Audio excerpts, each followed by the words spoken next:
atau siapapun yang membutuhkan jasa kita. Kemudian kita pasti akan mendengarkan apa yang jadi perintahkan, gitu ya. Kemudian kita mencoba untuk menjawab berbagai macam, biasanya background yang kita punya, misalnya bikin rumah sakit, hotel, misalnya ya, sekolah, kemudian tempat ibadah, kemudian sama juga ketika ada tugas-tugas besar, misalnya kaitannya sama rumah sakit, kemudian pasar, kemudian tempat-tempat sarana umum, penunjang untuk kegiatan UMKM kota, gitu ya. Dan kita mendengarkan dulu. Dan setelah kita mendengarkan, ya kurang lebih 2 kali pertemuan yang kita sampaikan kemarin, termasuk kemudian kita mencoba biasanya pemberi tugas itu sudah memberikan lokasinya biasanya ya. Kalau kita beda kalau konsultan, tetapi kalau kita sebagai arsitek biasanya itu sudah ada tempatnya.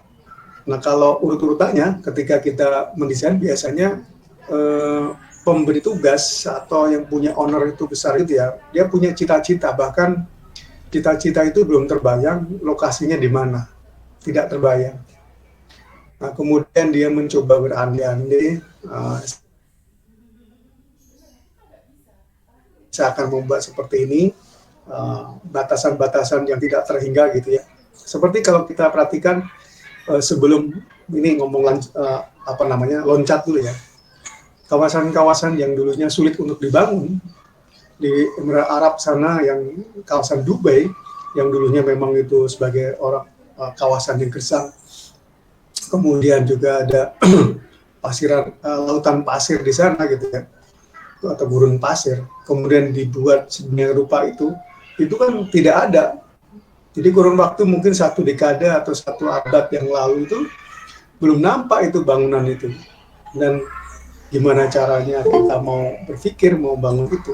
Nah, kemudian dari kerajaan Arab sendiri mencoba untuk menawarkan jasanya. Sebenarnya kalau menurut saya keberadaan Dubai itu setelah Shenzhen atau Cina itu memperbolehkan investor dari luar, dibuka seluas-luasnya. Jadi mohon tunggu sebentar ya, materi ini nanti akan saya lanjutkan. Tapi saya coba cari ilustrasi dulu teman-teman. Ketika kita mau mendesain itu dasarnya dari mana? Ya, apakah lokasinya dulu didesain dulu atau yang mana? Memang pada prinsipnya dua-duanya bisa ya. Nah, di Cina juga sama. Cina bagian selatan itu namanya Shenzhen. Nah, Shenzhen itu kota rawa gitu. Kota resapan gitu, yang terbuang gitu. Jadi nyaris tidak terpakai bahasanya begitu ya. Nah, kemudian di dalam dinasti tersebut, pada generasi tersebut, kemudian membuka seluas-luasnya investor dari luar, bahkan dari Eropa juga. Dan termasuk juga memberikan keleluasaan sang investor itu untuk mendesain apapun bentuknya tanpa intervensi dari Cina itu sendiri. Yang penting adalah bagaimana dia banyak sekali di situ, yang penting punya nilai keberlanjutan. Nah, kemudian akhirnya dibuatlah suatu rancangan yang sedemikian rupa. Kalau teman-teman mungkin sudah pernah ke sana atau lihat di media sosial, terintegrasi luar biasa dan pesat sekali, sehingga pusat industri ataupun barang-barang yang kita beli, termasuk juga Alibaba itu yang punyanya produknya yang luar biasa itu ya, itu juga Jokma itu juga semuanya dari Shenzhen itu. Kemudian diproduksi, semua ada industri semua di situ, manufaktur, kemudian engineering, apapun semua, hal-hal yang besar sama kecil, ada industri semua di situ. Ada perkantoran, ada industri, kemudian ada perdagangan pusat, semua terintegrasi. Jadi benar-benar mungkin barangkali LA-nya atau Amerikanya di Cina ya, sepanjang jalan itu. Nah, kemudian dari situ benar-benar pesat Kemudian memang awal-awalnya masyarakat juga bingung untuk menyesuaikan itu, banyak dari pekerja dari lain.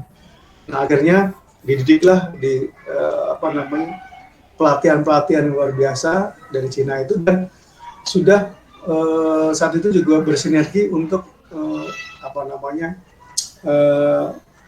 edukasi by industri gitu, industri by education.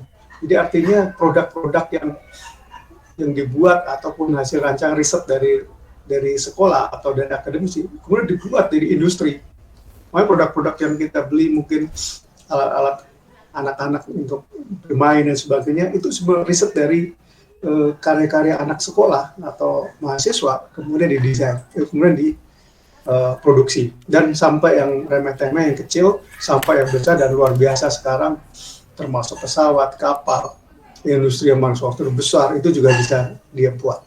Lantas kemudian Dubai juga terinspirasi dari cara-cara begitu, akhirnya dibuka investor yang seluas-luasnya beneran gitu.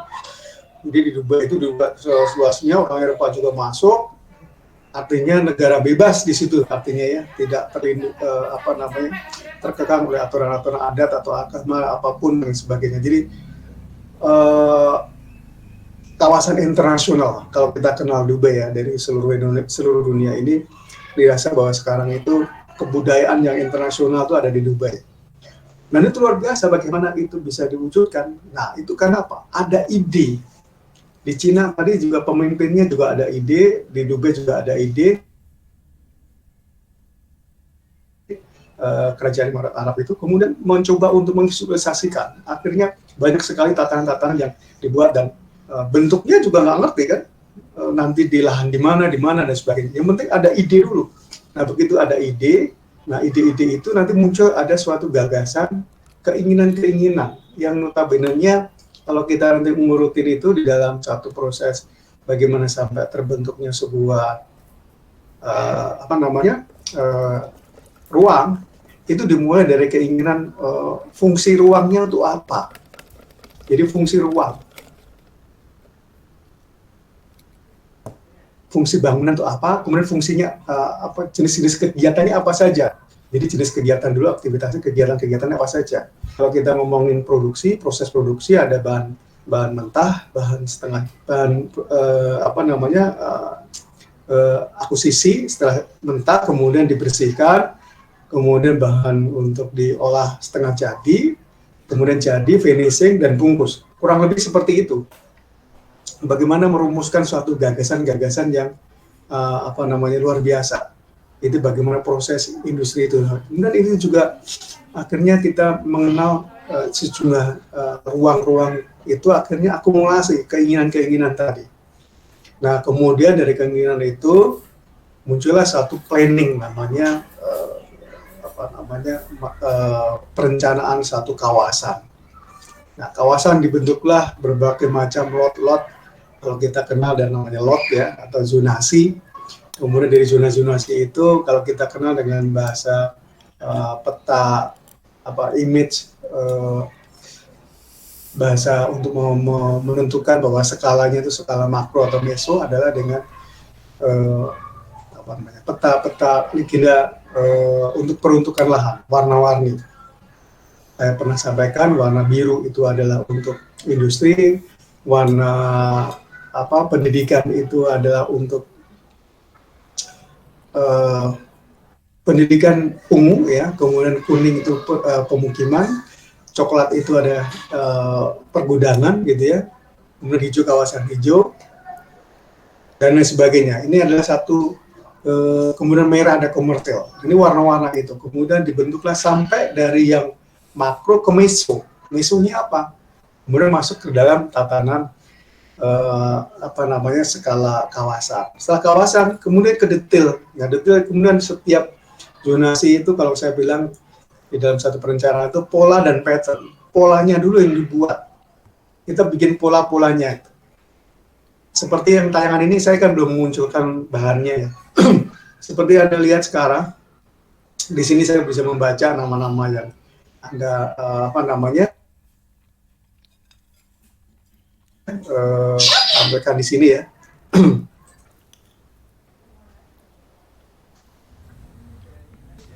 yang sudah ada di sini, kemudian namanya ini termasuk template-nya.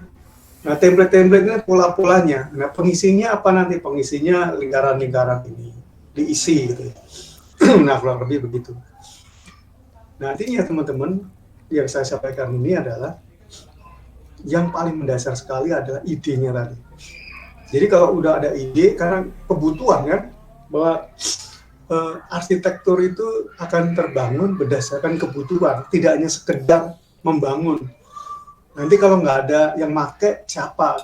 Nggak ada demand-nya gitu. Supply-nya banyak banget menyuplai. Gitu. Mungkin barangkali teman-teman membaca juga sekarang ada beberapa infrastruktur yang dibuat oleh pemerintah kemudian bukan terbengkalai, artinya pemanfaatannya tergajah karena ada COVID, kemudian prediksi-prediksi itu tidak terduga dengan seperti itu, akhirnya banyak yang tidak tergunakan dengan maksimal, sehingga banyak sekali alih fungsi gitu ya. Peruntukannya apa? Tapi fungsi utama misalnya tetap sesuai, tapi peruntuk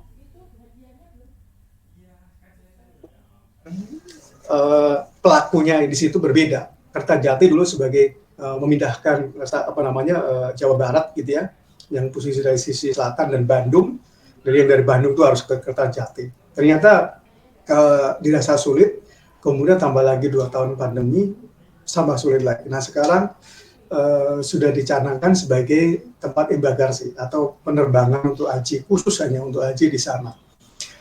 Jadi di lokasi. Nah ini yang prediksi-prediksi ini mungkin tidak bisa mengerti yang akan terjadi gitu ya.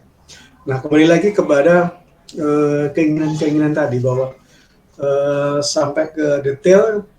Jadi yang penting ada bangunan itu ada pemakainya siapa. Nah kalau udah sampai pemakainya, berarti kita tahu fungsi dan pemakainya. Ya, fungsi dan pemakainya. Nah biasanya ada namanya kebutuhan fungsi utama. Nah fungsi utama itu harus benar-benar dicapai dulu, baru fungsi-fungsi yang kita butuhkan di situ, kalau memang perlu dibutuhkan gitu. Nah fungsi-fungsi utama itu jelas kalau kita balik lagi ke dalam ada biru, ada bimbel, kemudian ada kafe, ada restoran gitu ya. Kalau seandainya ini fungsi-fungsi di antara kalian seperti ini harus jelas. Bimbel fungsi utamanya apa? Berarti untuk belajar, sekolah gitu ya. Kemudian untuk latihan gitu. Kemudian kalau misalnya Mas Susun ya fungsinya untuk hunian gitu. Bagaimana dia merasa nyaman untuk dihuni. Kafe itu harus ada nilai relaksasinya, santai gitu ya. Makan dengan tenang di situ. Ini harus tercapai. Kemudian restoran itu memang orang yang memang sedang lapar. Dia tidak sekedar untuk mencari hiburan, tetapi memang dia posisinya makan. Kalau kafe itu bisa jadi yang paling utama bukan makannya, tetapi relasinya. Bagaimana Anda mengkhususkan sebuah ruang tersebut sehingga nyaman untuk berdiskusi atau membahas segala sesuatunya. Intinya untuk relax. Sebenarnya dia nggak punya masa dan sebagainya gitu, tapi hanya untuk relax untuk menyampaikan itu. Makan itu sebagai barangkali hal yang sifatnya sekunder ya, bukan tersier. Kalau tersier lapis ketiga ya. Jadi ada pelengkapnya. Tapi bagaimana mengkhususkan suasana ketika kita nyaman di sebuah kafe. Dan kafe itu ada tematik ya, namanya bukan berarti hanya minum kopi gitu ya, bukan. Tapi bagaimana budaya Eropa ini kemudian masuk di dalam Indonesia, bisa merasakan situasi kondisinya, pasti akan lebih tenang, beda dengan restoran. Kemudian ada kafe, bimbel. Nah bimbel apa? Bimbel adalah tempat untuk pendidikan. Bagaimana kita harus bisa memahami betul fungsi-fungsi itu supaya tercapai. Intinya adalah siswa itu terpenuhi ruangannya, kemudian ketika kita beraktivitas di situ, kita mendapatkan pelajarannya. Sehingga yang dibutuhkan adalah suasana thermalnya itu benar-benar terpenuhi, kebisingan juga terpenuhi, voice maupun visual dari pengajar itu juga terpenuhi. Kemudian pasti semuanya juga akan terpenuhi kebutuhan metabolismenya, ruang servis, karena kita tuh pasti akan mengeluarkan zat-zat yang tidak kita gunakan lagi ke toilet dan sebagainya, atau relaksasi. Nah, ini harus difikirkan gitu ya, teman-teman semua. Jadi harus bagaimana kita bisa memberikan satu ruang yang bagus, kita memberikan satu fungsi yang bagus supaya kita bisa terpenuhi. Tadi udah sebut ya, ada bimbel, ada kafe, ada restoran. Satu lagi adalah apa lagi teman-teman, satu lagi mungkin supaya tidak biro arsitektur, Pak. Biro arsitek. Nah, biro arsitek. Nah, biro arsitek itu apa yang harus difikirkan? Ya, seperti Anda sekarang ini dianggap sebagai kliennya, klien saya atau klien yang nanti akan membuat. Kebutuhan Anda itu apa sih? Gitu. Oh, saya pengen, intinya kan pengen dirancangkan sebuah karya arsitektur. Itu pada intinya. Saya pengen dirancangkan, dibuatkan bangunan sesuai dengan karya arsitektur. Yang tentunya sesuai dengan keinginan pemilik. Ya, kaidah-kaidah sesuai dengan keinginan pemilik. Nah, ini yang harus didiskusikan. Artinya kadang-kadang ekspektasi pemilik itu berlebihan, sementara teknologinya belum bisa menjawab, termasuk juga budgetnya tidak capek. Makanya harus ada reduksinya, menyesuaikan dengan catatan gitu ya. Akhirnya biasanya pengurangan kapasitas, fasilitas yang dikurangin gitu ya, untuk menyesuaikan budgetnya. Nah, ini penting juga bagaimana kita ketika kita masuk, keinginan kita itu terpenuhi, berarti kan ada ruang penerima dulu. Nah, ruang penerima itu kita bayangkan bahwa nanti ketika masuk di biro arsitektur itu kita tahu suasana arsitekturnya, gitu ya. Yang penting terasa di situ gambar-gambar produk-produk yang sebagai portofolio perusahaan tersebut, apa yang sudah dikerjakan. Termasuk mungkin kalau secara nggak langsung nih teman-teman ya, tempat makan di kafe, restoran, apapun bentuknya itu, termasuk makanan-makanan yang di daerah yang terkenal gitu ya. Jadi makanan tradisional kemudian jadi viral gitu. Nah, secara nggak sengaja itu langsung mungkin barangkali nggak ada manajemen di kampung-kampung itu, apalagi yang sudah ada manajemennya, itu benar-benar terkelola dengan bagus. Misalnya ada yang terkenal di situ, difoto dan fotonya dipajang. Si toko-toko itu akhirnya jadi berminat gitu untuk masuk ke sana. Nah, ini juga sama ketika biro itu nanti ada buat, mungkin barangkali ruang penerima itu ada foto-foto klien-klien yang sudah dikerjakan, termasuk karya-karya yang sudah dikerjakan. Nah, ini kan harus cukup luas gitu ya. Artinya ketika kita masuk di ruang penerima itu tidak hanya apple-apple atau 4 mata, tapi klien kita seyogyanya pengennya banyak dalam satu hari itu menerima. Kan tidak dibatasi ya. Jadi artinya seorang biro konsultan itu atau biro arsitektur studio gitu ya, istilahnya studio ya. Sebenarnya ada biro ini adalah konsultan sebenarnya. Jadi jasa untuk desain. Nah, itu harusnya tidak dibatasi seberapa jumlah klien kita yang mau ketemu menghadap pada hari itu. Ya mungkin karena keterbatasannya adalah SDM. Jadi siapa yang akan menerima sebagai front office untuk menerima keinginan klien itu, siapa yang bisa untuk menjawab gitu ya. Ya kadang-kadang ada dibatasi, mungkin satu hari 2 atau 3 orang gitu ya. Kemudian dijadwalkan kembali, bisa aja kan. Bisa jadi, artinya kita perlu space berapa nih orang yang bisa. Kemudian bagaimana konsultasinya tidak terganggu dengan satu sama lain. Dan suasananya ketika sudah masuk konsultasi juga jangan terkontaminasi dengan orang satu dengan orang yang lain. Kayak misalnya kita basar pameran perumahan, kemudian banyak kursi-kursi yang di situ gitu ya. Kemudian kita diskusi, bukan dong. Harusnya benar-benar kita memiliki ruang yang khusus gitu ya. Walaupun secara visualnya tuh nampak, tetapi noise-nya tidak terganggu kalau tidak terlalu dekat. Nah, ini harus difikirkan. Contoh aja itu ruang penerima. Nah, yang paling mendasar lagi selain ruang penerima adalah studio. Berarti di biro itu ada studio. Nah, studio itu kan kalau dalam proses produksi mulai dari persiapan, kemudian bahan mentah, bahan setengah jadi, selesai kan gitu ya. Produksi itu seperti itu. Nah, ini di perancangan apa yang harus dipikirkan? Apakah pertama kali olah diskusi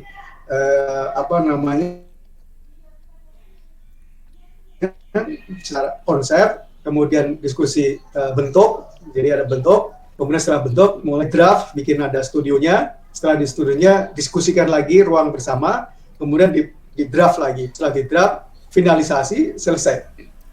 Termasuk ada ruang simulasi untuk 3 dimensi. Ada videonya kalau sekarang ya, dulu mungkin belum ada. Tahun 2000 itu belum ada, belum banyak gitu. Studio-studio yang sudah pakai perangkat komputer seperti sekarang. Nah, ini yang harus disiapkan, berapa luasannya.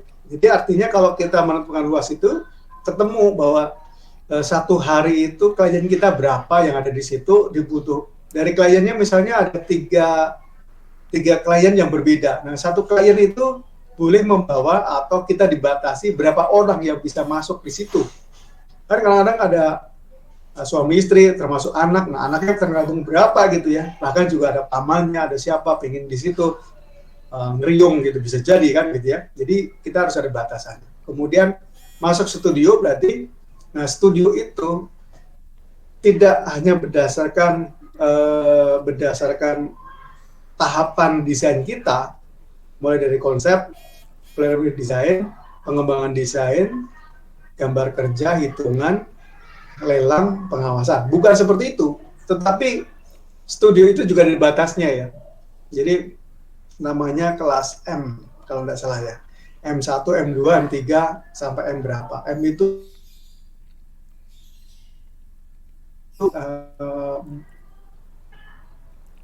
standar atau batas bahwa konsultan itu bisa mengerjakan atau kontraktor itu bisa mengerjakan proyek sebesar berapa.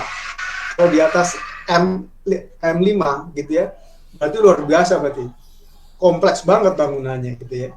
Nah, kalau yang kecil berarti ya belum. Nah, ini harus dibatasi juga. Biro ini tuh akan mengerjakan pekerjaan apa? Apakah interior? Kan bisa nanti dibatasi. Ini yang nanti saya coba akan sampaikan itu teman-teman senior sebelumnya, dia masih umum gitu.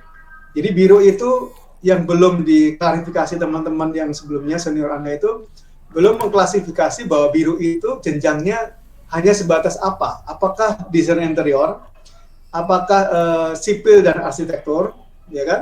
Atau arsitekturnya saja, atau arsitektur yang bangunan middle ke bawah, atau middle ke atas high rise building. Nah, ini harus ada batasannya, harus ada, karena akan mempengaruhi cakupan luasan studio, ya. Studionya juga pasti akan besar, termasuk untuk simulasi. Kalau bangunannya high rise building misalnya tower-tower di Jakarta minimal 50 lantai misalnya ya, itu kan harus ada dipersiapkan betul gitu untuk diskusinya. Nah, di dalam studio itu penting. Nah, itu terbagi di dalam ruang studio itu. Jadi ruang draft, kemudian studio untuk simulasi, finalisasi atau finish ya, untuk finalisasi gitu ya, atau penghalusan. Termasuk juga ada ruang rapat. Nah, ruang rapat juga terbedakan. Mana ruang rapat yang standar biasa, kemudian yang sudah baku tepat untuk membahas finalisasi, karena ini nanti juga mempengaruhi, tergantung, dan makanya kalau di dalam tugas akhir itu akan ditanya berapa kapasitasnya. Setelah kapasitasnya nanti masuk ke dalam fungsi. Katanya jumlahnya sekian, kok ini sekian, ini nggak terpenuhi ini gitu, atau kelebihan. Kapasitasnya sedikit, tapi sarannya banyak banget. Siapa yang memakai? Banyak yang nggak pakai, nanti kosong. Jadi harus ada terintegrasi. Ada prediksi-prediksi yang harus nanti, selain kita studi banding, ada prediksi yang kita harus bisa pikirkan gitu ya. Karena rapat itu terbagi juga, karena untuk membahas timnya kan, apalagi nanti sudah tim ya. Kalau sudah masuk divisi misalnya, saya sampaikan proyek nasional kita tuh terbagi dari 3 wilayah, wilayah 1, 2, 3 kalau nggak salah ya, 3 atau 4 saya lupa. Itu sama juga, kewilayahan kita tuh kayak Indonesia bagian tengah, barat, dan timur. Jadi Sumatera, Jakarta itu wilayah 1, 2 itu adalah Kalimantan, kemudian Bali, kemudian masuk ke Flores dan sebagainya, sama Sulawesi, Irian itu Indonesia bagian timur atau wilayah 3. Jadi ada wilayah-wilayahnya. Kalau biro itu Anda ternyata juga menangani ketiga wilayah, wah itu berarti kan harus banyak sekali yang harus dipikirkan. Biro ya, saya pernah masuk kerja di konsultan selama 2009, 2008, 2011, 2012, 4 tahun ya. Jadi cuma terpisah karena memang hanya sebagai team leader atau tenaga ahli. Jadi hanya jadi bukan tetap gitu ya masuk di situ. Nah ini kadang-kadang yang masih sayangkan, saya sedikit mengkritik posisi pengalaman saya sendiri. Jadi kadang-kadang akan nanti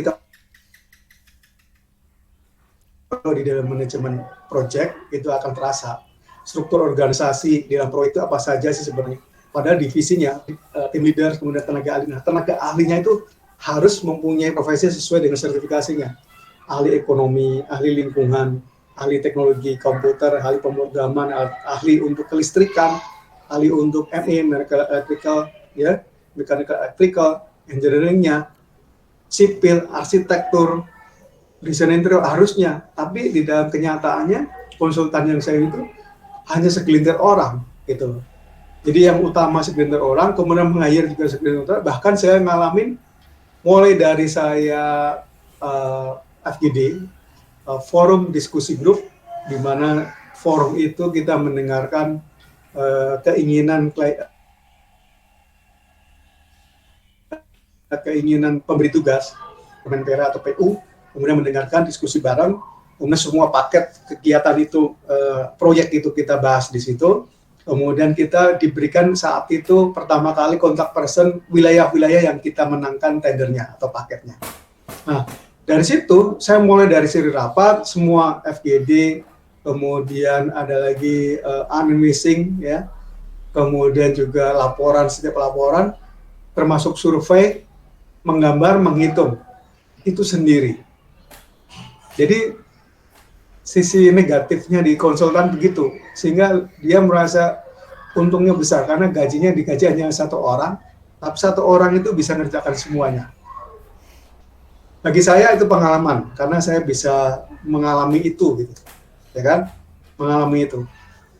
Secara ini moral aja, siapa yang akan memperlakukan, yang penting saya bekerja gitu ya untuk bisa melakukan dan kemudian punya pengalaman itu.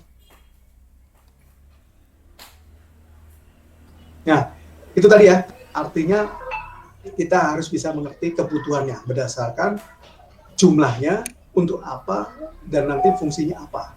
Jangan sampai nanti teman-teman hanya sekedar membuat ruang. Bahkan kemarin tugas akhir, ini bimbingan saya sendiri nih. Dia adalah dari kelas Karawaci ya. Namanya sebentar, Olivia. Mungkin teman-teman yang di Karawaci kenal namanya Kak Olivia.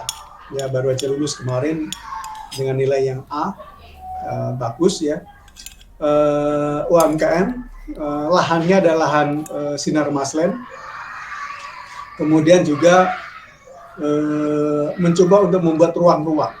Nah, UMKM itu dalam teorinya ada 14 sektor, ya, audiovisual, seni, apa gitu ada 14 lah, 14 sektor. Nah, dia hanya 7 sektor. Nah, 7 sektor itu dia bangun ruangannya. Ini mungkin dia koreksi bagi saya sendiri ya. Artinya saya juga harus mengkoreksi itu. Ternyata ruang-ruangnya itu sama gitu.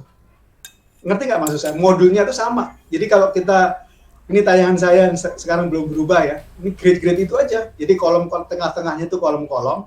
Nah, ruangnya begitu. Nah, sementara harusnya ya untuk sektor ataupun untuk bidang apa, misalnya audiovisual, bidang tari, bidang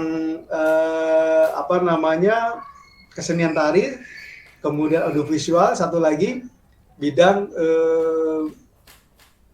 apa ya, ini apa namanya, bukan perabot, pengrajin, kerajinan tangan atau kerajinan tangan dari masyarakat setempat. Jadi produk-produk dari daerah setempat, misalnya bikin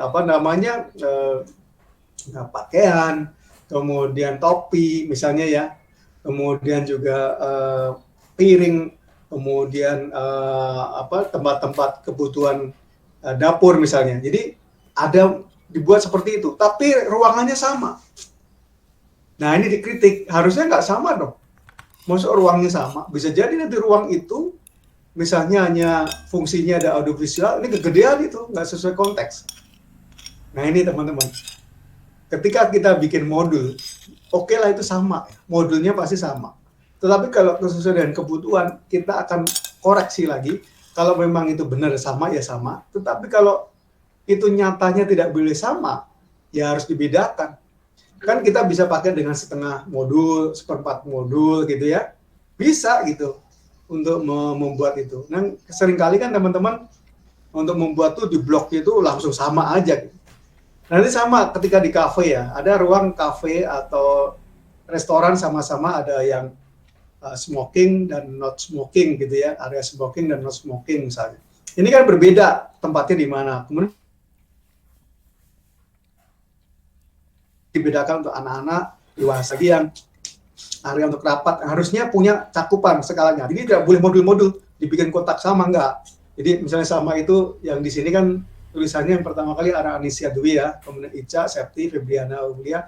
Nah maksudnya ruang-ruang itu dikasih nama, enggak bisa. Bisa digabung itu misalnya. Satu ruang itu ada 4 blok misalnya. Anissa, ada Amanda, ada Evani, Jessica, itu satu grup massa, satu grup untuk ruang. Fungsinya apa? Untuk auditorium misalnya. Kemudian satu lagi untuk siapa, separuhnya lagi untuk siapa. Jadi saya kasih di awal ini teman-teman, yang pertama kali birunya itu harus dispesifik ya, termasuk biru, kemudian bimbelnya itu hanya untuk SMP atau sampai SMA misalnya ya, SD, SMP, SMA atau enggak. Ini harus klarifikasi jelas, ini berbeda gitu ya.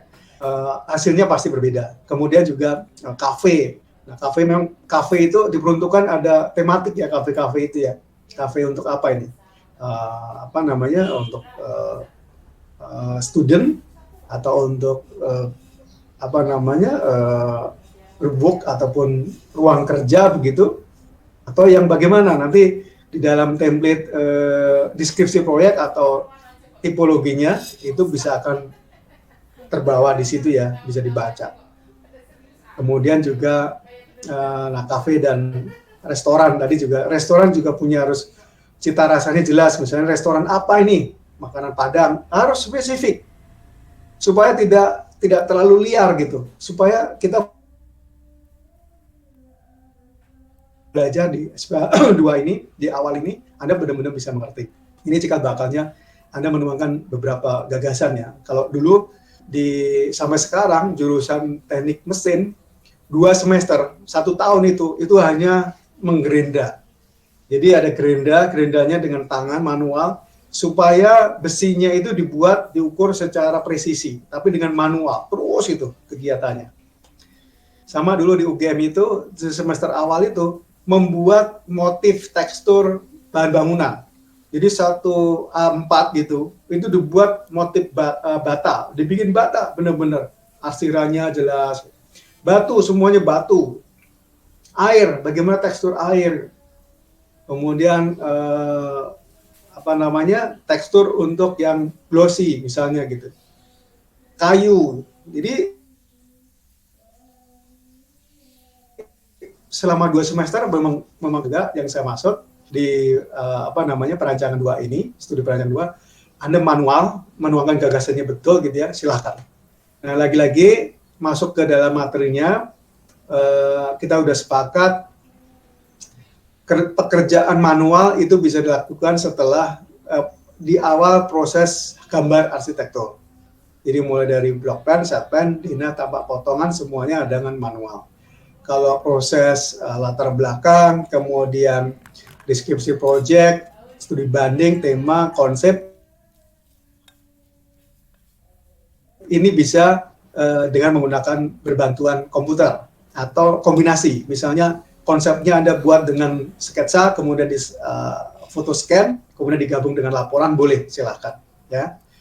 Nah, ini prolog saya teman-teman supaya kita ada semua semangat di awal gitu ya, bahwa gambaran-gambaran tadi harus punya dasarnya, tidak hanya sekedar. Nah, kalau sekarang ini kan kita teman-teman sudah saya kasih temanya ya, ada 4 tema tersebut, tempat fungsi. Kemudian lokasinya juga teman-teman sudah menentukan. Kapasitasnya kalau misalnya 500 meter persegi ya, maksimal gitu kan. Dan itu benar-benar harus terekam. Ya. Kalau sudah ada ruangnya, ini bisa aja nanti. Yang penting ada kapasitasnya. Kalau Anda kapasitasnya kemudian dibatasi ya, di sini kan 1 lantai kan. 1 lantai saja masa banyak, gitu ya. Untuk beberapa bangunan komplek atau masa majemuk ini harus difikirkan untuk membuat kafe atau masa tunggal fungsi tunggal ya masa tunggal fungsi tunggal bisa jadi ya kalau memang itu dibikin beberapa masa silakan saja, tapi yang penting 1 lantai atau 1 lantai 2 lantai ini nanti silakan Anda hitung kebutuhannya berapa, karena memang kapasitasnya kecil 500 meter persegi, kemudian Anda desain kebutuhannya apa saja. Nah, berarti nanti akan disusun peruntukannya. Jadi kalau horizontal berarti kan jelas mana publik, termasuk juga ketika kita zonasi secara vertikal dari bawah, tengah, akhir, ini apa hubungannya? Kalau yang tengah jangan sampai orang tua ditaruh di paling atas, kalau nggak ada liftnya pasti capek. Berarti orang tua atau siapapun yang ke kafe atau restoran di bawah. Yang di atas anak muda atau posisinya untuk yang mempunyai aktivitas yang cukup banyak gitu ya. Nah, bagaimana menyusun itu gitu? Ini juga harus ada pendekatan-pendekatannya. Saya masuk contoh ya teman-teman ya. Ini ada beberapa contoh sekilas nih. Ini yang sudah dibuat teman-teman Anda gitu. Jadi tolong nanti juga teman-teman bisa mengambil dari hikmah di sini gitu ya. Kemudian apa yang harus dilakukan. Nilainya ini 80. Ya. Yang pertama ini 80. Oke. Ya. Ini intinya apa saja yang harus dia kerjakan gitu ya. Ada 2 studi banding, jadi hanya dia menyampaikan studi bandingnya untuk menyampaikan di sini. Jadi ada sejarah, kemudian ada luas, ada program, ada bimbel diagram, ada organisasi ruang, ada dokumentasi ruangnya. Nah, ruang-ruang dan denah ini yang kadang-kadang itu tidak terpenuhi adalah gambar yang paling dasar ketika kita studi banding, harusnya mendapatkan denah dan potongan. Usahakan itu. 1, kalau denah kita dapat dimensinya 2 dimensi, ukuran 2 dimensi, luasan gitu ya. Tapi kalau ketika kita mendapatkan gambar tahu batas ketinggian dari bangunan yang kita buat, harus gitu ya, harus mempunyai itu. Kalau hanya denah ya bisa aja diambil kebutuhan ruangnya, tetapi ketika kita mau menuangkan gagasan ini berapa ketinggiannya ya gitu ya, harusnya dipikirkan. Kemudian nanti ada divisi, saya hanya ngomongin ininya ya, sistematika penulisannya. Apakah ini sudah benar atau belum? Harusnya kita punya gambaran-gambaran besar. Yang pertama kali kita susun template untuk pengaturan laporan tersebut ya, harus rata kanan, rata kiri, harus kontinuitasnya jelas, fontnya jangan terlalu banyak, warnanya juga tidak terlalu banyak, dan kita bisa pesannya dapat gitu ya. Nah, ini biro arsitek, kalau dikatakan ini, nah cakupan biro arsiteknya itu yang belum dapat, belum ada. Jadi rata-rata hanya merencanakan, konsultan merencanakan suatu pembangunan properti mulai dari proses hingga akhir. Tetapi cakupannya properti yang seperti apa gitu, kelas middle berapa lantai gitu, kemudian sampai kalau high class building berapa lantai. Jadi harus ada cakupannya. Nanti tolong teman-teman angkatan sekarang sudah mulai itu ya. Anda membuat yang mana? Nah ini kalau di studi bandingnya ini. Jadi kalau nanti Anda bikin bangunan yang middle ya harusnya studi bandingnya juga kelasnya sama. Jangan sampai Anda mau bikin yang biasa setengah kelas menengah, tetapi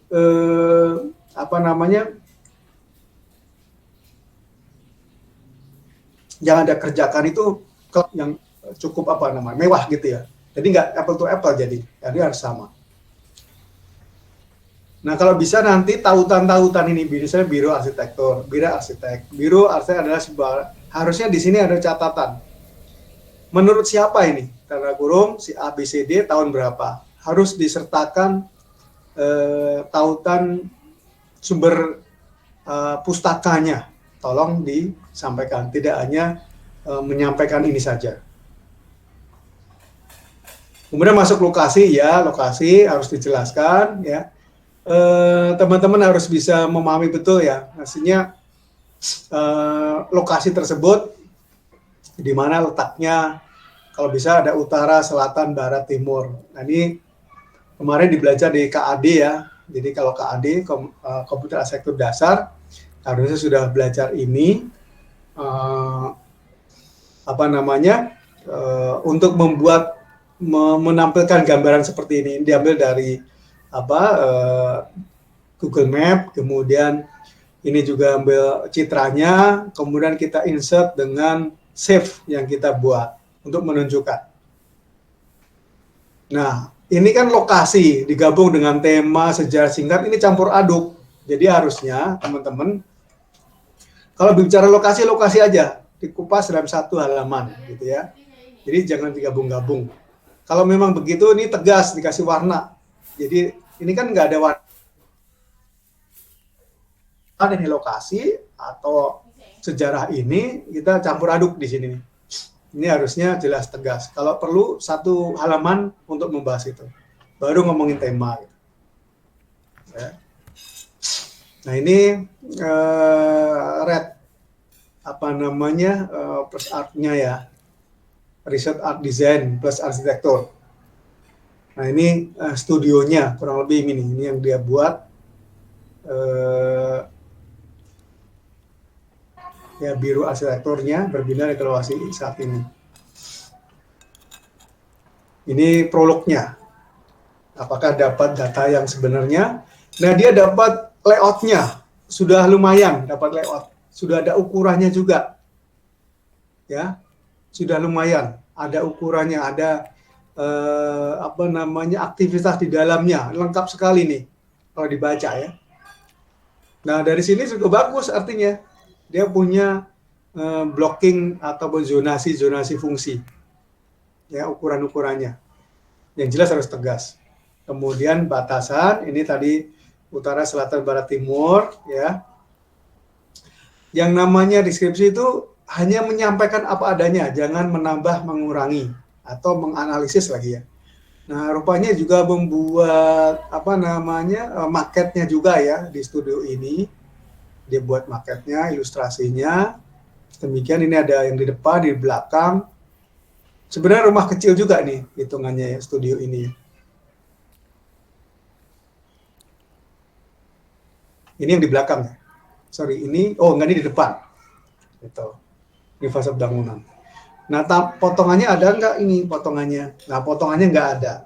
Nah, ini yang membuat penilaian-penilaian yang kami coba pikirkan. Kemudian program ruang nih, nama ruang, kegiatan, pengguna, zonasi, dan yang belum ada kelompok ruang. Nah, kelompok ruang perlu disisipin. Di mana kelompok ruangnya?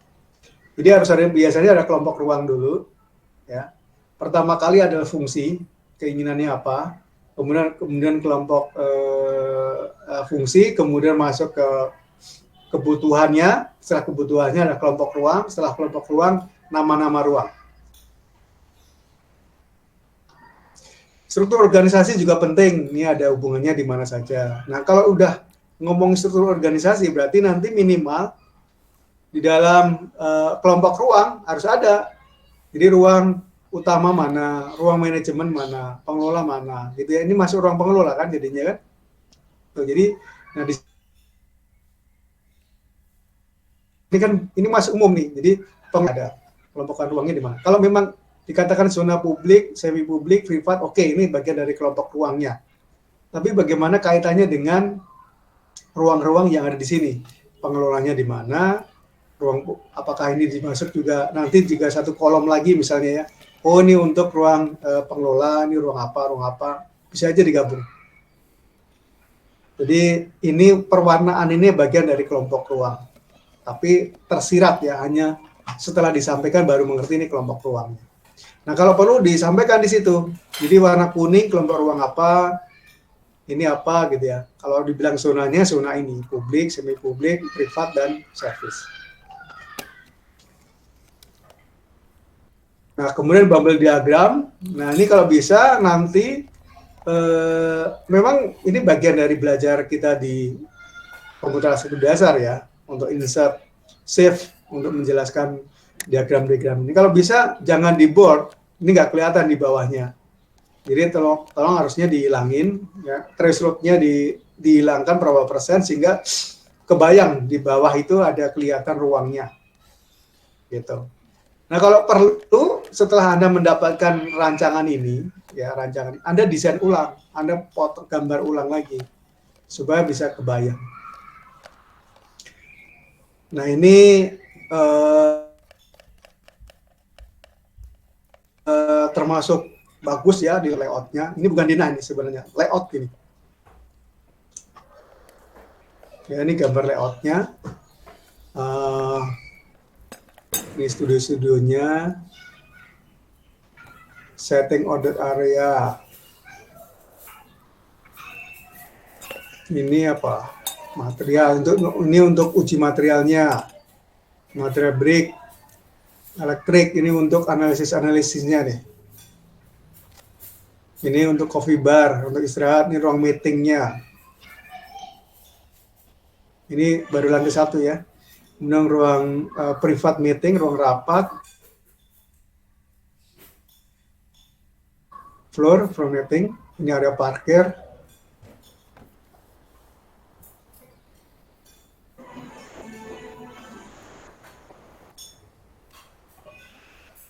Nah, ruang penerimanya ini nanti harus tanya ruang penerima di mana.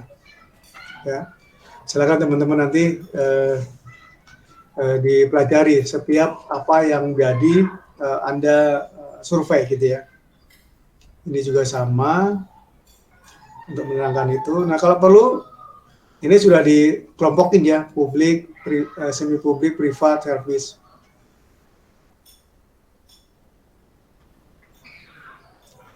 Yang privat adalah biru. Ya, ini pemiliknya nih, principal room, customer model table, dan sebagainya. Iya. Orang penerimanya di lantai 2. Ada green room-nya. Ada ruang mizani. Ini di atas lagi ya. Jadi ini di lantai ini, 4 itu ada mizani. Jadi setengah lantai ini dibikin panggung lagi di atas. Fungsinya untuk meeting. Mizani untuk apa nih?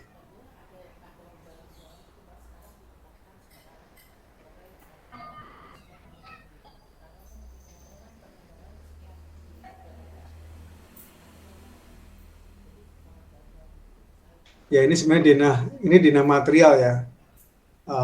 Fungsinya tidak tertera di sini.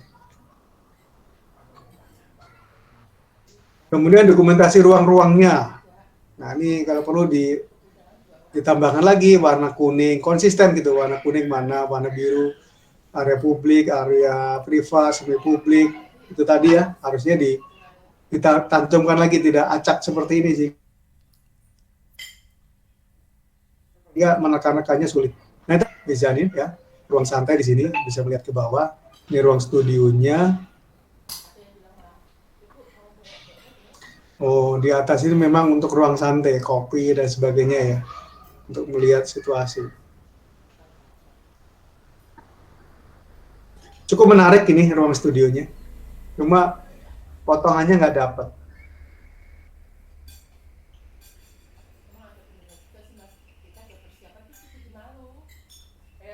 Ini studi banding yang kedua. Sama dapat layoutnya, potongannya hanya seperti ini.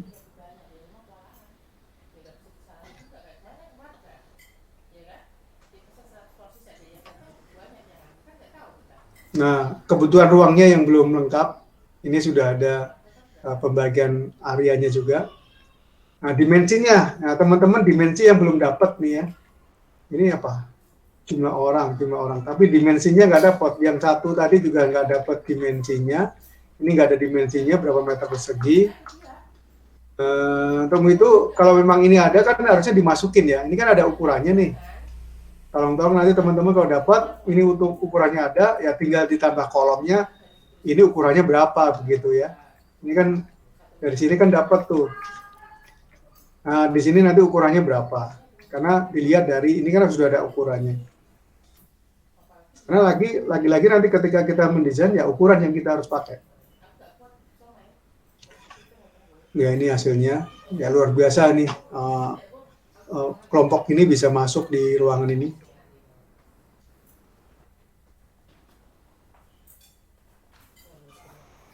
Nah ini ukurannya belum dapat nih. Jadi hanya layoutnya saja. Kan bingung nih, ini ukurannya berapa ya? Ya kan? Kebutuhan ruang oke, tapi dimensinya Anda nggak dapat. Menerka-nerka lagi, apalagi kebatasan kita ada 500 meter persegi. Ini ada ruang perpustakaan, area plotter, galeri, carport. Nah ini ruang tunggu, ruang penerima. Nah ini tolong teman-teman, ada ruang penerimanya gitu ya. Ada ruang konsultasi, ada berapa lagi masuk. Kemudian ruang galeri, jadi begitu masuk itu klien itu bisa ngelihat, oh ini hasil karya-karyanya ya. Ini ruang studio besar, ini ada kantinnya juga di dalamnya. Oh ternyata juga ada fasilitas kebugaran fisik nih, bagus juga ya. Kemudian rapat-rapat untuk meeting, ini bagus juga. Lagi-lagi nanti dapatkan, tolong dipisah ruang publik, semi publik, privat di mana gitu. Nah ini setelah itu ada kesimpulan. Nah kesimpulan itu sebisa mungkin di compare ya. Studi banding 1 ke banding 2 apa saja. Ini kelompok yang biru. Kemudian kafe. Ini 88 nilainya. Ini 80, itu tadi 88 ya. Ini ada kelompok kafe. Ini latar belakangnya. Tolong ya, latar belakang ini bukan latar belakang tugas kita di SPA 2, bukan. Tapi latar belakang membuat kafenya itu apa. Kemudian definisi, sejarah, oke.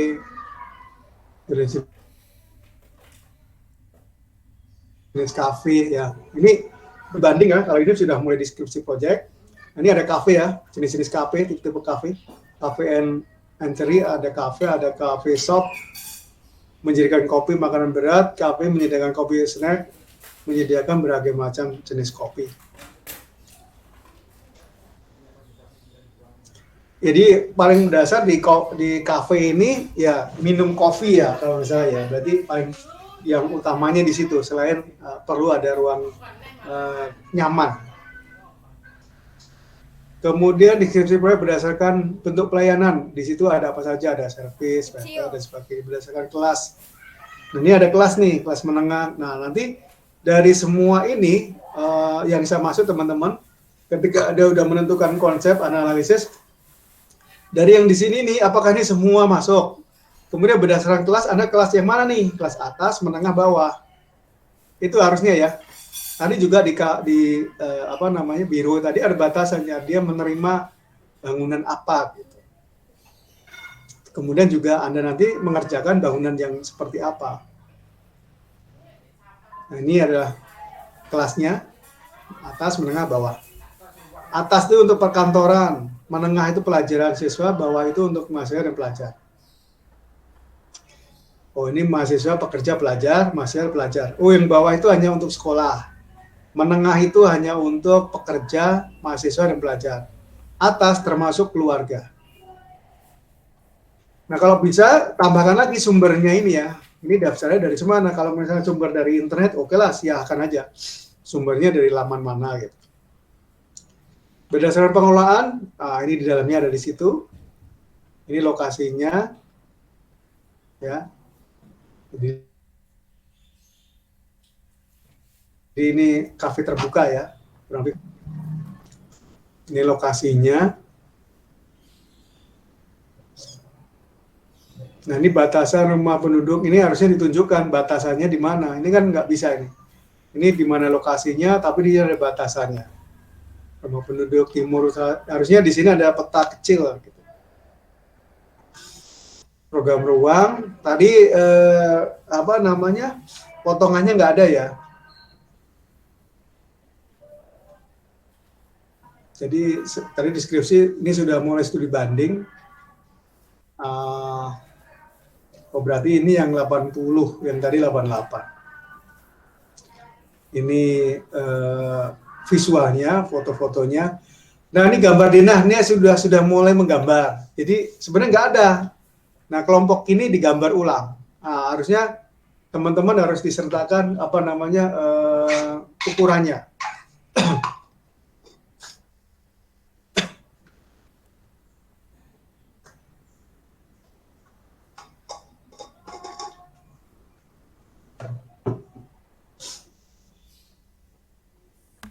Ya, jadi harus ada ukurannya ya. Ini harusnya tentunya di sini yang sudah digambar tidak hanya seperti ini ada ukurannya, ada dimensinya supaya tahu ukurannya.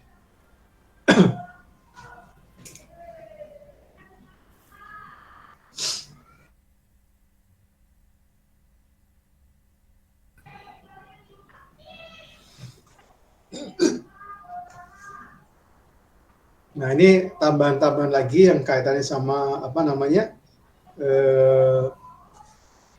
penjelasan umum ya. Ini tambahan saja sebenarnya. Ini senior Anda yang di situ. Jadi waktu survei, kemudian duduk-duduk.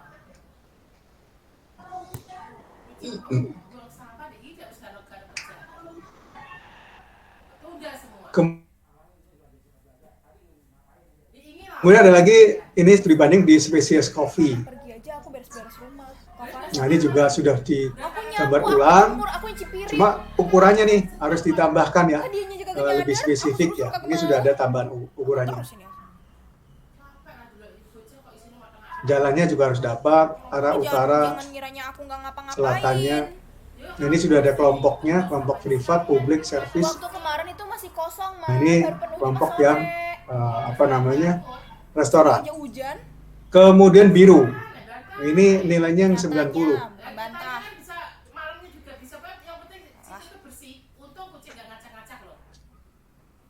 Ini kelompoknya, kemudian tentang biro arsitek, definisi ini deskripsi proyeknya ya.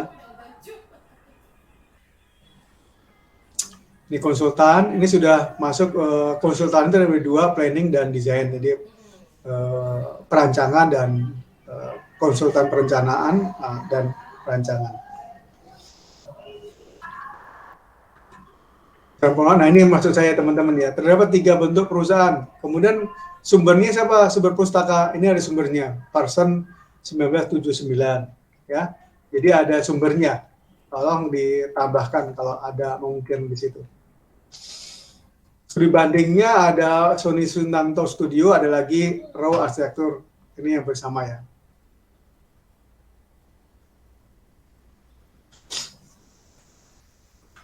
Ini Resris, ini namanya Resris, punyanya Resris ini, Raw Arsitektur ya.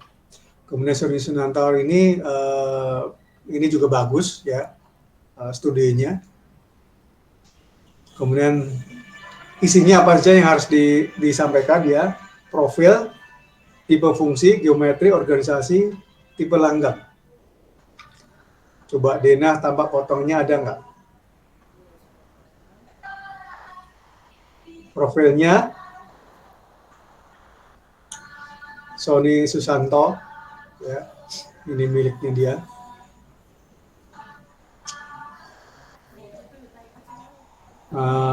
Ini tipenya, kalau kita lihat, ini lebih cenderung studi bandingnya visualnya ya, ekspresi dari bangunan. Langgamnya di garis-garis. Tipe fungsinya ada penuh bangunan, struktur rangka, pondasi. Oke, kita lihat. Denanya dapat, tapi ukurannya nggak dapat. Tapi bagus nih, minimal sudah ada ya. Kalau ada skalanya boleh nanti skalanya ditambahkan lagi sehingga ukuran kita dapat. Bagus ini. Nah, keterangannya nggak ada sayangnya. 10 ini apa, 4 ini fungsinya apa. Apa di tayangan berikutnya ya. Ini hasil studionya. Jadi tampak depannya ini ya. Ternyata meluas ke belakang. Dan ini potongannya ada ukurannya. Tapi di Dena nggak ada. Nah ini potongannya sudah dapat, ini bagus nih, luar biasa potongannya. Sehingga tahu core atau rohnya dari bangunan tersebut itu seperti apa ini yang harus Anda siapkan gitu ya. Ini perhatikan nih ada lift ya. Sepertinya ada liftnya nih. Ini lift barang, lift orang barang sehingga nanti kalau kita bawa gambar itu juga berat loh. Satu project itu Pak Arif Rahman itu bikin laporan saja, bukan gambar loh.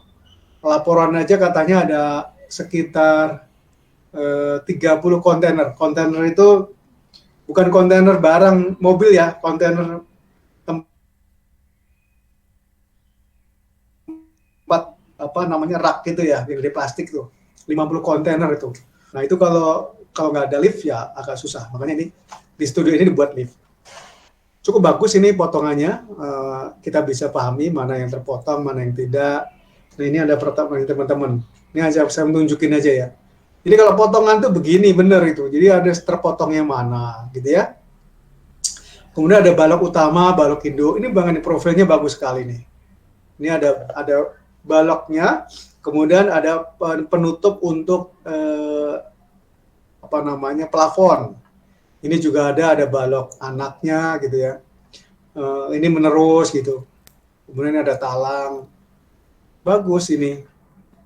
Kemudian kalau tangga mana yang terpotong, mana yang tidak. Oh ini tangganya tangga kosong nih ya. Jadi tangga terbuka ini.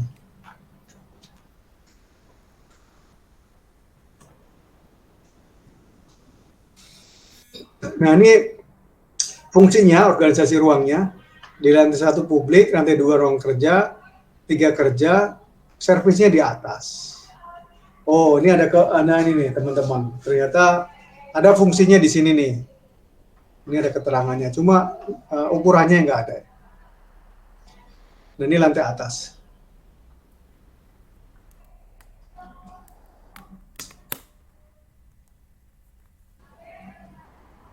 Untuk rekreasi.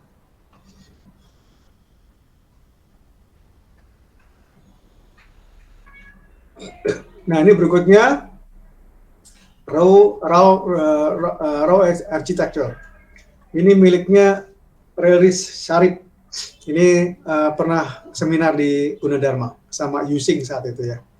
Atau Relis ini pernah mengisi mungkin angkatan Anda ya, pernah mengisi kuliah umum waktu itu ya, waktu mahasiswa baru, waktu Anda mahasiswa baru.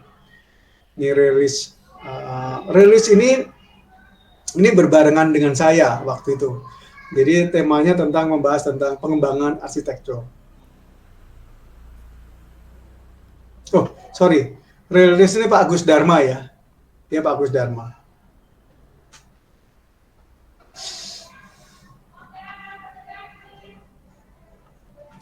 Ini studionya.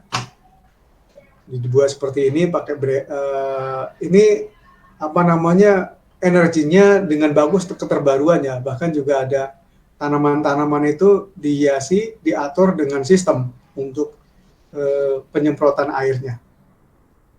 Nah, ini tanaman-tanaman itu dihitung berdasarkan waktu. Apa namanya, dindingnya memang diekspos seperti ini dengan menggunakan baja.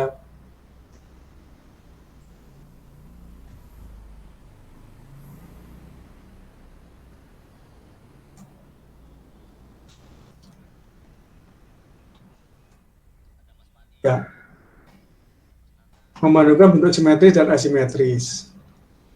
Ya, ini studionya ya.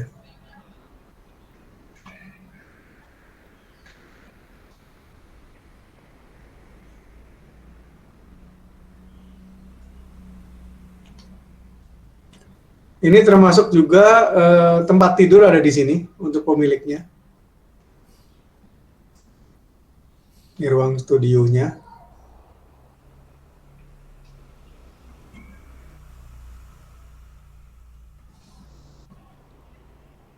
Ini ruang penerima tadi ya.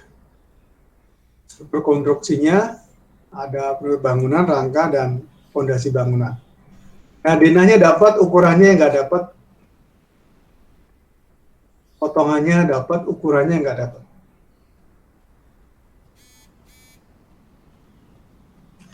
Nah, ini ruang-ruang cerobong-cerobong ini menarik sekali nih kalau untuk yang arsitektur gini ya. Ini untuk mendatangkan cahaya dari mana? Ini bagus ini untuk referensi ya. Ini plat yang di atas itu tanpa ada baloknya, dan sedemikian rupa dia mendesainnya ini ya.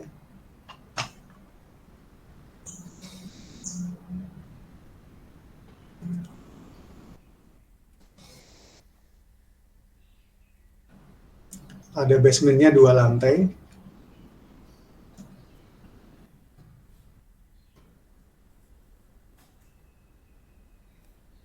Nah, secara keseluruhan bagus, tapi ukuran yang kita mau dapatkan itu nggak ada ya ukurannya. Ini juga 90, ini kelompok kafe. Sebelum saya lanjutkan, teman-teman, kalau ada yang mau ditanyakan, ada ditanyakan, atau suara saya masih terdengar nggak? Masih terdengar, Pak. Oke. Selanjutnya ini kafe untuk yang berikutnya. Ini ngomongin kelompok, kemudian definisi. Kalau bisa sekali lagi nama dan sumber pustakanya disertakan. Kalau ini menurut siapa kan nggak ada, harus ditambahkan. Nah, kalau gini nanti caranya ya, misalnya ini nanti Anda dapatkan gitu ya. Ini Anda silahkan di copy, kemudian masukkan ke dalam Google Sheet, pasti akan dapat ini kata pertamanya dari mana. Siapa yang menyampaikan.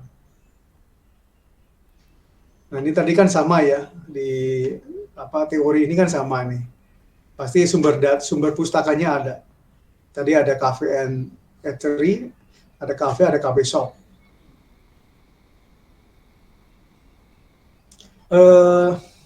Sebentar, ini lokasi set atau lokasi cafe nih? Oh, ini nanti lokasi set ya.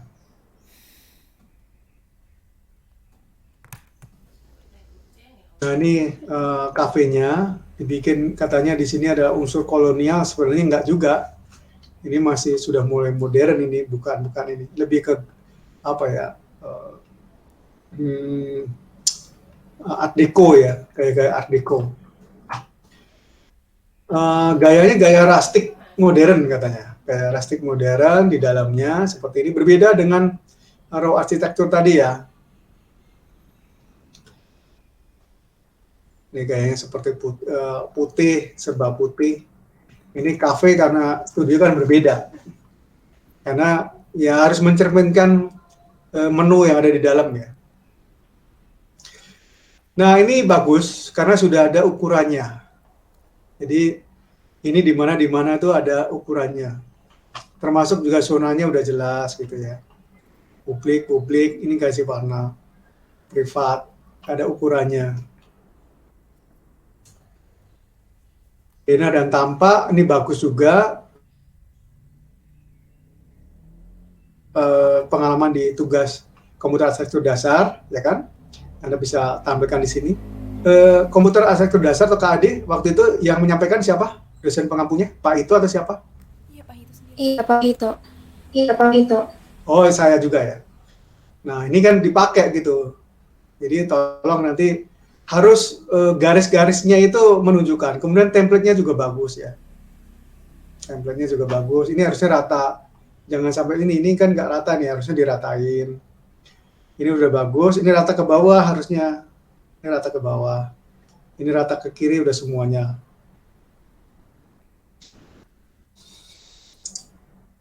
Kemudian ini Dina lantai 2.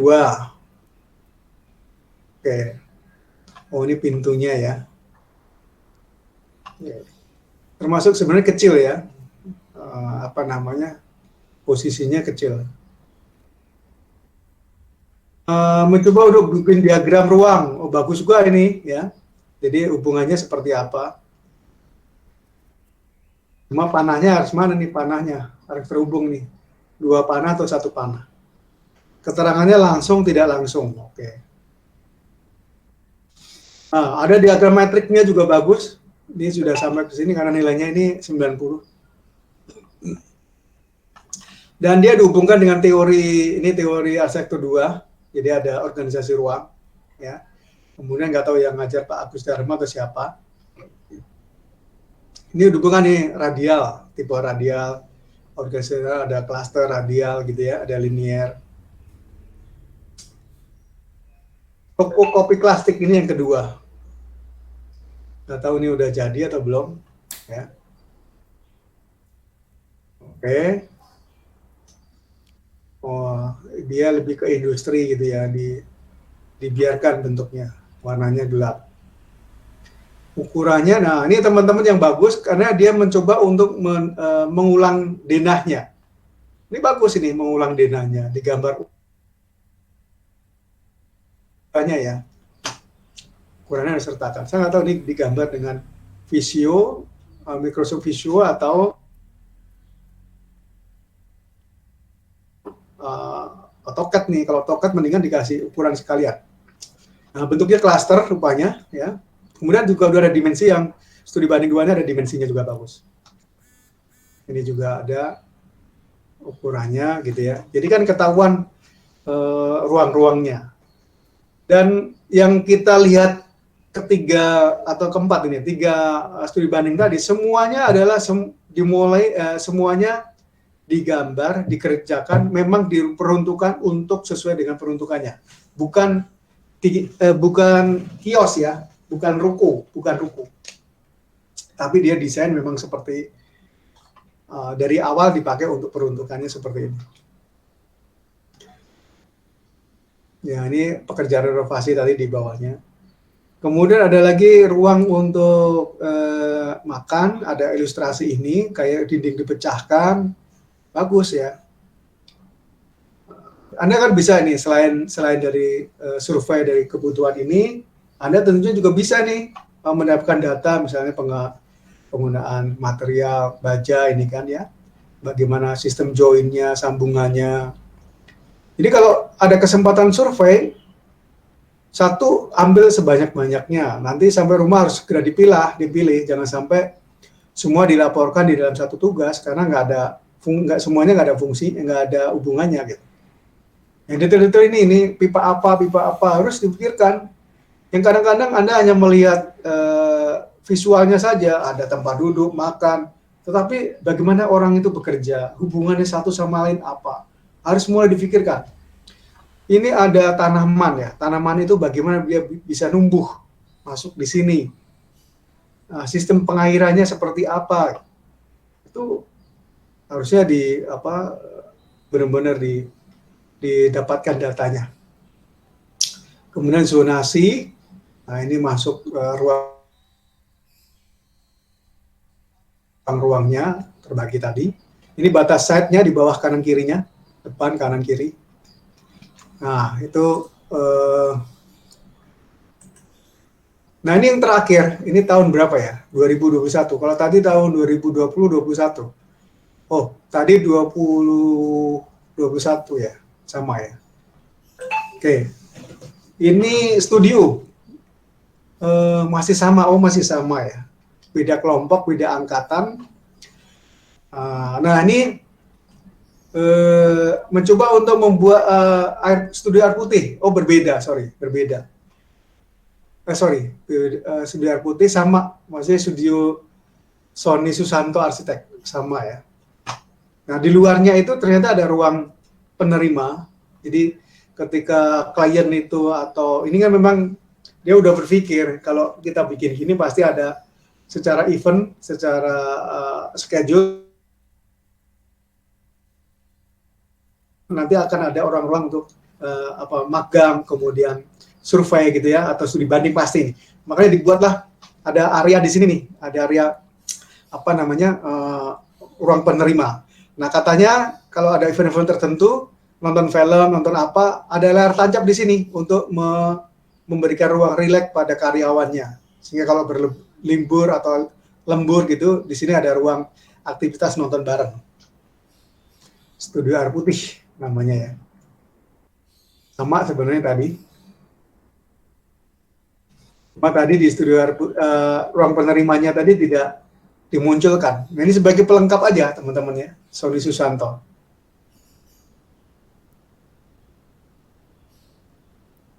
Ya, jadi ruangnya tadi di sini ya, ruang penerima tadi, taman-tamannya tadi.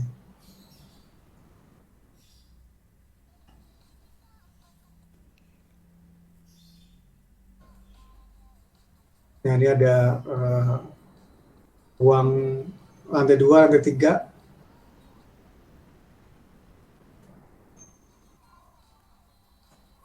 Siklus udara dan matahari. Nah, ini coba diilustrasikan. Ada sketsa, silahkan ditambahkan.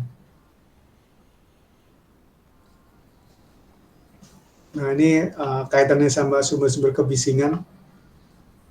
Ya, sebenarnya kecil ternyata ya. Ini kan perumahan. Kemudian kalau kita lihat, ini kan kecil banget ya di depan. Ini lot perumahan sebenarnya. Kemudian dia beli tanah ke belakang gitu. Di sebelahnya ini sebenarnya perumahan-perumahan ya. Kalau Anda perhatikan lokasinya begini ya. Ini di depan ini perumahan, tapi dia ke belakang dibeli. Apakah ini cocok Pak untuk referensi? Cocok karena setnya bukan perumahan lagi. Jadi sampai di sini seperti batas perumahannya nih. Jadi sampai batas nomor 13 ini ya. Nah dia beli lagi ke belakang, mulai dihubungkan.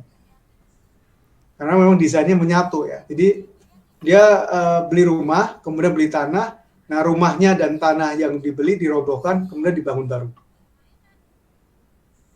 Ya mungkin kalau dari sisi analisis aksesibilitas, saya yakin kalau dari sisi aksesibilitas ini nggak cocok karena ruang parkirnya nggak ada, ya kan kecil ini,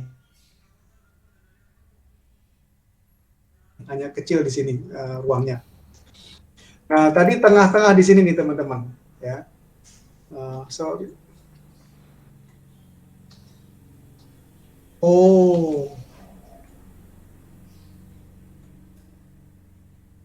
Ada dua ya, tadi ini ada studi Sony Susanto, satu lagi studi air putih. Jadi ini tambahnya adalah studi air putih. Nah, studi air putih masuk di sini. Nah, ini tadi yang bilang ada ruang bersama untuk nah ini foyer. Nah, kadang-kadang kan kita apa sih fungsi foyer gitu ya? Ini di lantai ground floor-nya, kemudian ada geofence lantai keduanya sebenarnya ya. Foyer itu untuk menghubungkan, dia mau kemana nih? Mau ke lantai 1 ini aja atau langsung kedua? Karena dihubungkan nih foyer, ini ada RAM-nya. Foyer itu penghubung ya. Kemudian ruang meeting, room, ruang penerimanya nih galeri-galeri, ruang pamernya di atas, studionya di atas. Jadi ada ruang pamernya di atas. Mungkin barangkali di sini nanti ada ruang meeting room, first resepsionis nomor 2, ruang penerimanya. Oh, ini besar banget ruang penerimanya. Ada lingkaran meja ini ya. Ya kan ini kan ada meja ini. 3, first phone apa ya? Fish phone. Resepsionis ada entrance, meeting room, dining area. Oh, ini ada ruang 5, meeting ini dining area. Oke. Ada ruang makan bersama.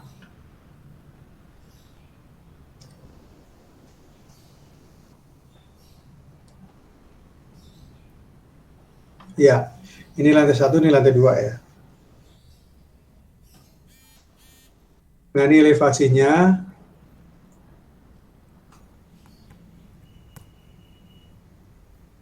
Nah, ini tambahan ya berarti ya. Tadi Suni Susanto udah sama, kemudian ada studio air putih.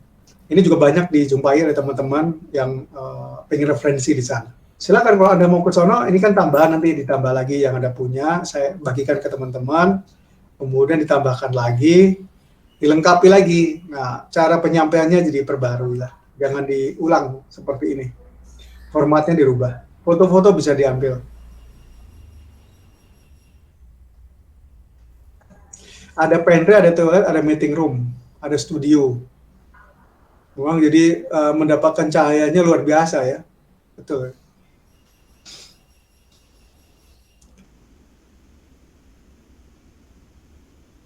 Dapat cahayanya luar biasa. Kalau lihat elevasinya, sebentar.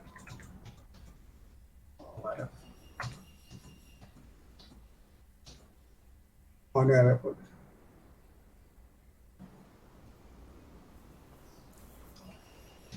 Oke.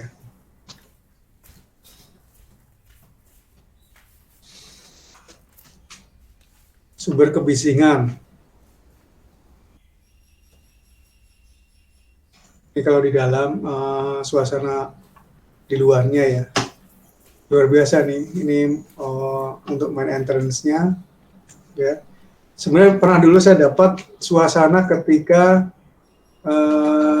malam hari, ada kok ya. Jadi malam hari itu kelompok mana saya belum ingat ya. Ini dipakai untuk nonton bareng.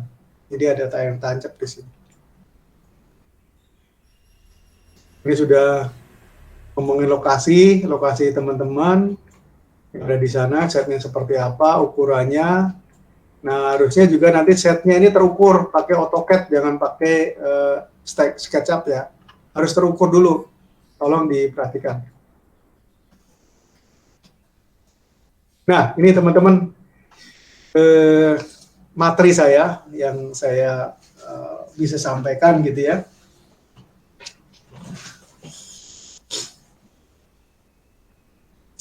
Yang bisa saya sampaikan terkait tentang gambaran umum atau proyek, termasuk juga contoh-contoh yang lain. Mungkin ada masih kesempatan 30 menit. Saya berikan teman-teman untuk diskusi, silahkan. Terkait tentang laporan deskripsi proyek dan studi banding. Silakan, kalau ada yang mau disampaikan. Bapak, saya mau nanya, Pak. Oke, silakan Dian. Tadi kan sepanjang punya tingkat kan biasanya setiap slide dirinciin tuh Pak, kalau misalnya itu disajikan kayak Nggak apa-apa, nggak masalah. Jadi dipecah-pecah lagi, dirinci lagi, nggak apa-apa. Jadi saya pengen metode presentasi tadi itu dilengkapi lagi, jangan diulang. Jadi pengen model baru seperti apa. Yang penting Anda mendapatkan informasi banyak. Kemudian setelah Anda presentasikan, orang yang membaca itu bisa memahami. Jadi nanti owner Anda ketika Anda bekerja, kemudian ownernya itu bisa memahami keinginan Anda gitu. Bagaimana, Dian? Bisa dimengerti? Oh iya Pak, bisa dimengerti. Oh Terima iya kasih Pak, ya. bisa dimengerti. Terima kasih. Oke. Silakan, ada lagi teman-teman yang lain?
Ada rok sekolah pagi sini mau dijahit boleh si Pak. Bapak izin bertanya. Ya, silakan. Oke, silakan. Pak, kalau misalnya lokasi setnya itu beda kota, boleh nggak Pak? Boleh silakan. Yang penting teman-teman bisa melakukan itu dengan nyaman, tidak terbebani. Satu kelompok seandainya itu mau, silakan saja. Kalau yang antar studi bandingnya juga boleh nggak Pak? Antar studi banding maksudnya? Kayak lokasi studi banding yang pertama sama kedua beda. Nggak apa-apa. Nggak masalah. Ya, studi banding itu kan bisa kemana-mana. Bisa Anda ambil Surabaya misalnya, Bali misalnya, nggak apa-apa. Gitu. Oke, baik Pak. Terima kasih. Oke, Lintang. Ya, di catatan saya sama Aulia ya, ada kelompok restoran. Gimana restoran? Apakah sudah mendapatkan apa yang sudah Anda kerjakan di dalam tugas kelompok? Ada Herdita, ada Ica, ada Aldia, ada Dian, ada Firda, ada Siti Nur Fadila. Ada yang mewakili kelompok restoran? Izin menjawab, Pak. Oke, Ica, silakan. Kebetulan kelompok kita sudah menulis tipologi dan studi banding.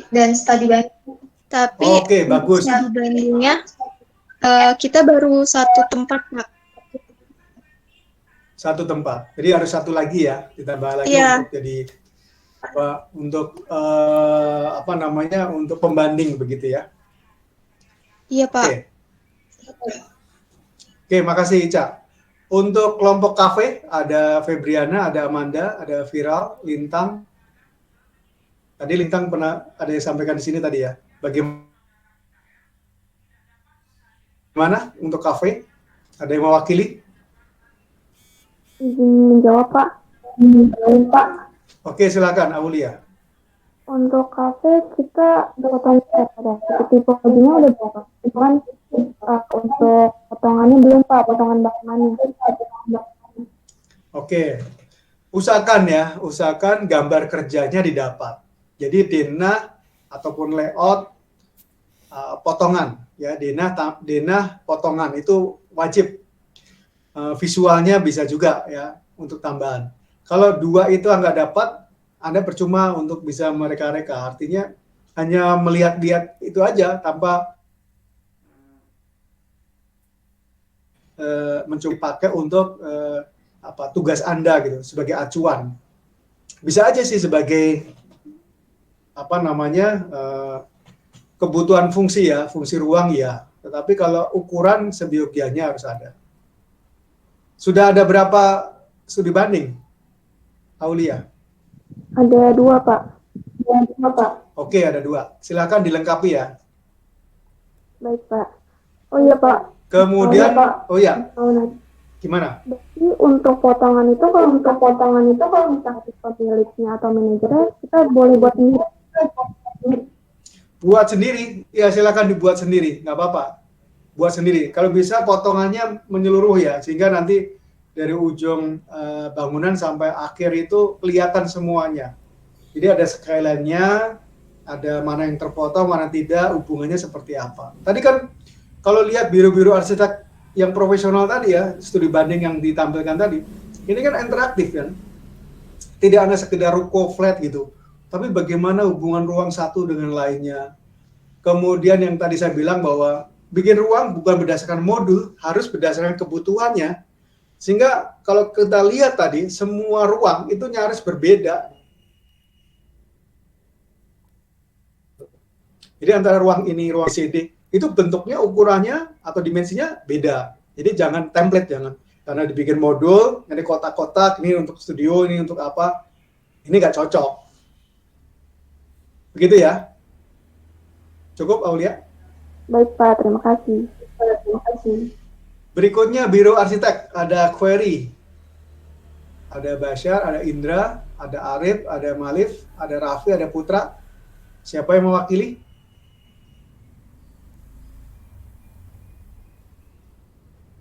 Biro Arsitek, silakan. Ada hadir Kak di sini?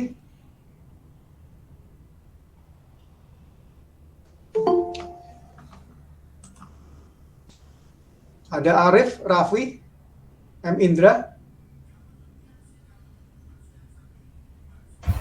Iya, Pak.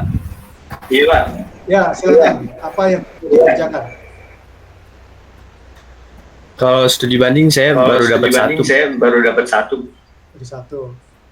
Terus sudah mulai dibikin laporannya belum? Baru mau mulai, Pak. Harus segera ya, jangan sampai nanti minggu berikutnya itu sudah mendapatkan analisis project ya, analisis setnya itu sudah dibuat gitu. Jadi harusnya 1 minggu ke depan teman-teman ini harus menyelesaikan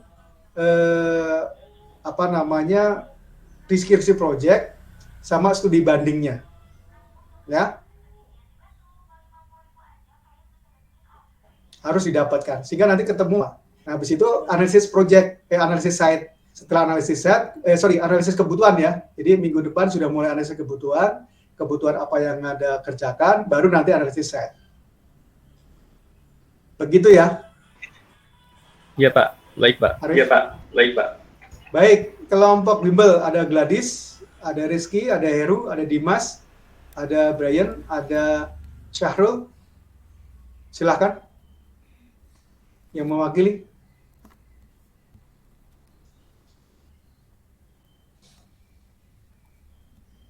Iya Pak, saya kenapa? Oke, Gladys. Kelompok Anda bagaimana di fungsi bimbel? Sudah sejauh mana tugas kelompoknya? Oke, kalau dari kelompok ini tapi yang sudah kita ukur itu udah dapatkan dana. Ya. Itu satu bimbel. Bimbelnya belum kita karena tidak diizinkan naik ke kita atas rukonya, naik ke atas rukonya, naik ke atas tempatnya. Baru satu dapatnya. Iya. Ya, Tapi kita udah Oke, harus 2 ya. tapi kita udah dapat dimensinya Pak. Oke. dimensinya, Pak. Oh iya. Jadi tolong nanti dilengkapi ya. Apa-apa saja yang tadi saya sampaikan ya. Nanti tetap saya coba, karena tadi yang saya sampaikan hanya 2 ya, kafe dan biro saja ya, bimbel sama restoran itu saya belum menyampaikan. Jadi hanya baru 2. Pada prinsipnya sama sebenarnya ya, prinsipnya sama. Ketika kita mau survei itu dapatnya apa saja yang harus kita dapatkan, termasuk ukuran-ukurannya. Begitu ya. Baik Pak. Karena kita tidak mendapatkan denah dan potongan, Baik, Pak. Karena kita tidak mendapatkan dana dan potongan, nanti kita Ya, harus dibikin. Bagus ya. Baik, ada lagi teman-teman yang mau disampaikan?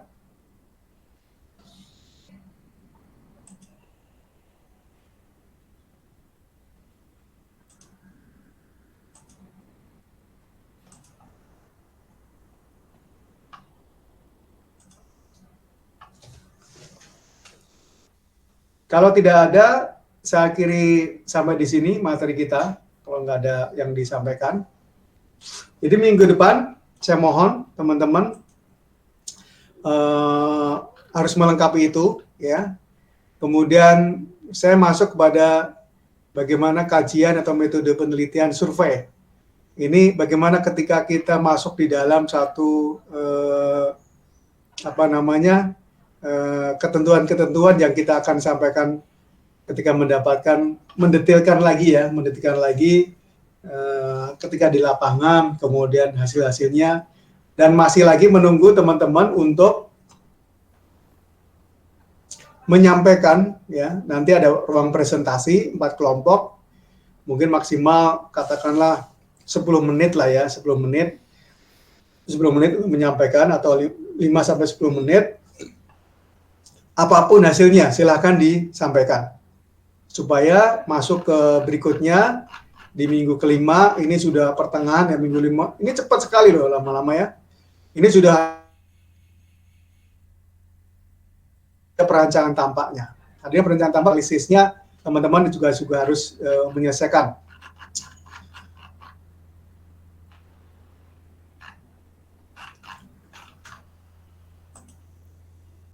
Kemudian teman-teman semua, ya, saya ingin sampaikan ketika saya cek satu persatu ya, kalau tidak ada yang kurang pas. Tolong ya, nama-nama untuk khusus untuk perkuliahan melalui daring, usahakan namanya nama asli, nama lengkap gitu ya. Kalau bisa minimal misalnya gini, nama lengkapnya Amanda Syahra Sumaya misalnya. Ketika Anda nggak mau lengkap, tulislah Amanda Syahra. Jadi yang di depan itu harus ada dulu. Nama paling depan harus tertera, ya, harus tertulis. Nah, ada 3 atau 4 kata nama di belakang, misalnya disingkat nggak masalah. Nanti lebih cepat untuk absensi saya. Bisa dipahami ya?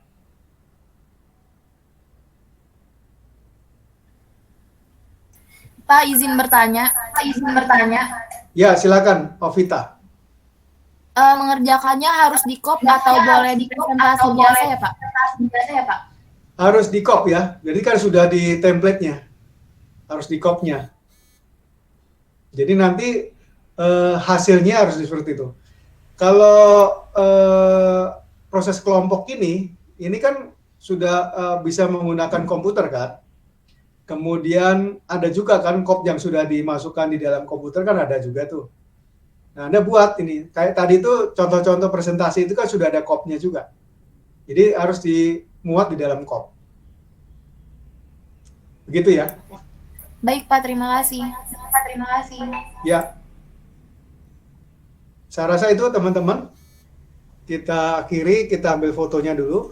Silakan kameranya dinyalakan.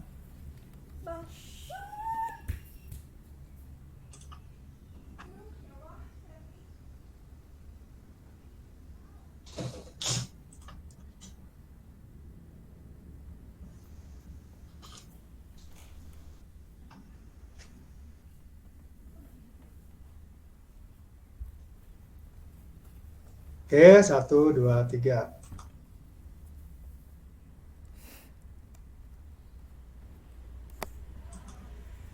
Sekali lagi. 1, 2, 3. Terima kasih semuanya, teman-teman. Terima kasih Aulia dan teman-teman semua untuk hadir ini. Kita ketemu minggu depan offline ya, di kampus. Kita berdiskusi, kemudian teman-teman menyiapkan untuk presentasi. Terima kasih Dimas Pamungkas, bagus sekali kamu. Kayak bajak laut. Udah biasa kayak gitu.